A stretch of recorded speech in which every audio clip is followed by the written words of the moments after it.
Hi, my name is Miranda Armstrong, and today I'll be talking about culturally responsive teaching mindset. So I am Miranda Armstrong. I was born and raised in the Midwest. I attended 4 different elementary schools when I was a kid, 2 in Kansas City, 1 in Dallas, and 1 in Houston. I've lived in Houston for the past 15 years. I've earned my bachelor's in education from Stephen F. Austin in 2018. I'm currently getting my master's in teaching and education back from SFA. I spend my free time watching movies and playing board games with my friends and family. I'm an only child who was raised by a mother and a stepfather. My mother works in human resources and my stepfather works in computer programming. Now at this point, you've learned a general overview of my life. You've seen my skin color, and you're starting to ask yourself, what does this individual know about being culturally responsive? Yes, I'm a young white female who has had an easy and, for the most part, privileged life. However, I do have a different perspective on being a culturally responsive teacher. I represent the largest population of teachers in America. According to a survey conducted in 2018, 79.3% of all teachers in the United States are white. That is a huge majority of the teachers who do not have the same backgrounds or upbringings as their students. With all that being said, it makes me wonder why. Why are these teachers not being educated on being culturally responsive?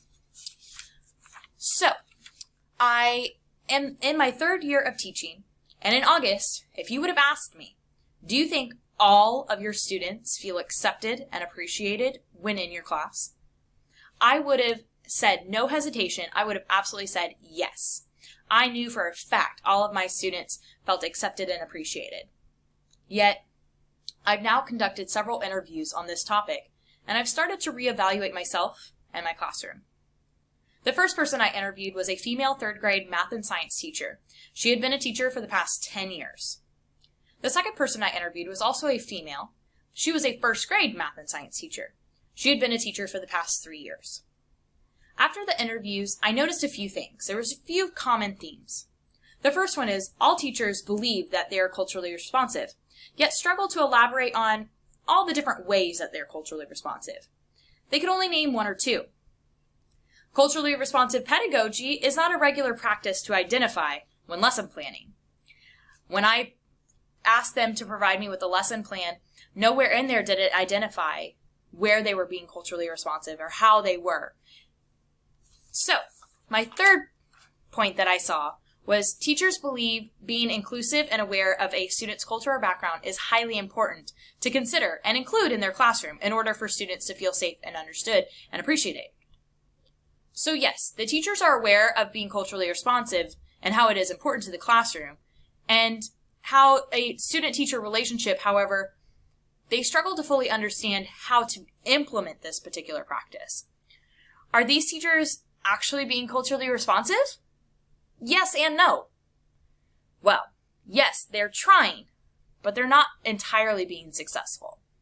For example, one of the interviewees explained how they included a visual example of the expectations for a station assignment using an African American student in a picture showing how to sit appropriately. Great! Including and making sure all the skin colors are represented in instructions. She had made the 6 African American students in her class feel represented for a few moments. But what about the rest of the day? What about the other 7 hours of that school day? Is that picture enough? Some teachers would say yes. Some teachers might say no. My takeaway from these interviews was clear to me. Teachers need more training. Specifically, they need to be trained on how to evaluate a lesson and identify areas that are culturally responsive, and then determine how to change areas that are not so culturally responsive. Boo! No more training. I know. Think about how important and meaningful it is, and how meaningful it would be if you could, without a doubt, confirm that every student in your class feels accepted and appreciated by you and their peers. This idea is significantly more meaningful than the newest way to use manipulatives or the newest program of improving reading skills. If your students feel safe and heard, they will learn anything for you. If not, you will be battling the academics all year long. This brings me to the power of caring. The power of caring is an idea centered around teachers knowing their students and building relationships with each and every single one of them in order for their classroom to be successful. And that is the way we are on our way to being culturally responsive. The first idea that really makes me think about the culture of caring and the power of caring is that students who feel cared for will in return work harder for the teacher. This is because they will respect their teacher and want to please them. Not only is this good for the teacher to have hardworking students, but it will also make the students more successful. Building this relationship will also encourage the students to take ownership of their own learning. When students take ownership of their learning, they are driven to be successful and will work harder and stay focused, which leads them to feel more confident in their own work.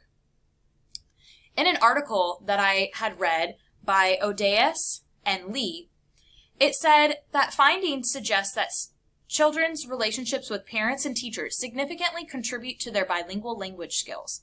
Higher quality teacher-children relationships were associated with higher levels and language skills. So I also kind of looked at the idea of the relationship between the teacher and student.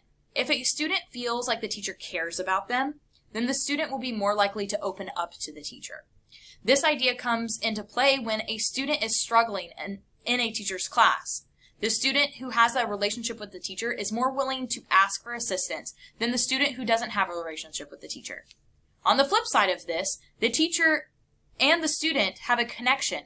The teacher can most likely be aware of when a student is struggling by their facial expressions, their tones, or their behavior in their work. The teacher will know then to step in and immediately help. Teachers must allow students to share and communicate with their peers in order to help also build those relationships and bonds. This allows peers of individuals to learn and appreciate those students and allows the student to be heard. A lot of times teachers talk way more than students ever do, which silences opinions and other ideas that could be shared and to help the learning. A lot of times, allowing these class conversations enable the students to express themselves in a safe way and in a safe environment. This also gives students the opportunity to see other students' perspectives.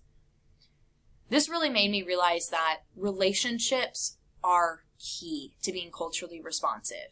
If you know a student's background and culture, you're more likely to include it in a lesson or in your classroom and make them feel included and appreciated.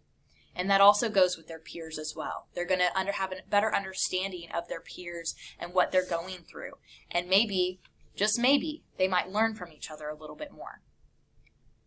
In conclusion, being a culturally responsive teacher means you connect with each and every single one of your students.